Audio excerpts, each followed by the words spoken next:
that you've, I'm sure, heard about, which is from a Minnesotan, Tom Friedman. He grew up about 10 minutes from here in St. Louis Park, Minnesota. It's a second-ring suburb. We're proud of Tom Friedman. He's now become known, of course, as a world-class author, a Pulitzer Prize winner, known as a New York Times columnist, but we still remember him as a Minnesotan.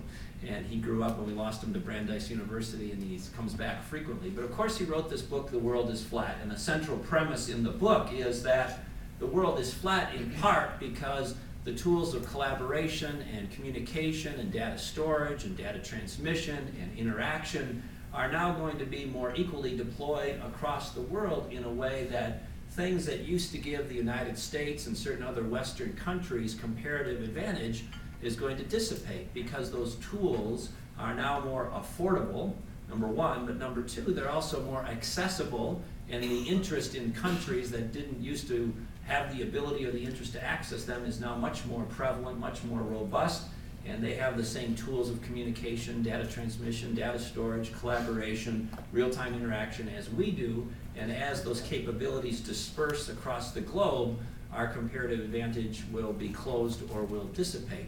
It's an interesting premise, and in fact, as the story unfolds, much of it has turned out to be true. But I would commend to you a supplement, a couple of supplements to Tom Friedman's work, and one is a book called The World is Curved, written by Mr. Schmick, who is largely a book about global finance.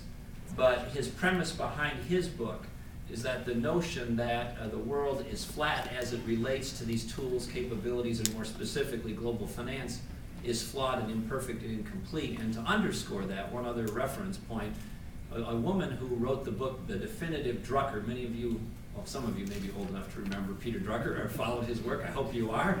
But Peter Drucker, of course, was this world-renowned strategic thinker for enterprises and institutions and to some extent technology. But at the end of his life, a woman spent the last couple of years interviewing him, kind of collecting the last thoughts of the famous and wonderful Peter Drucker, and she distilled those thoughts into a book called The Definitive Drucker. He lived long enough, he died well into his 90s just a few years ago, but he lived long enough to hear about the work of Thomas Friedman in The World is Flat, and the author of this book asked him, what do you think of the work, The World is Flat, and the premise that the world is flat? And Drucker responded, not for very long.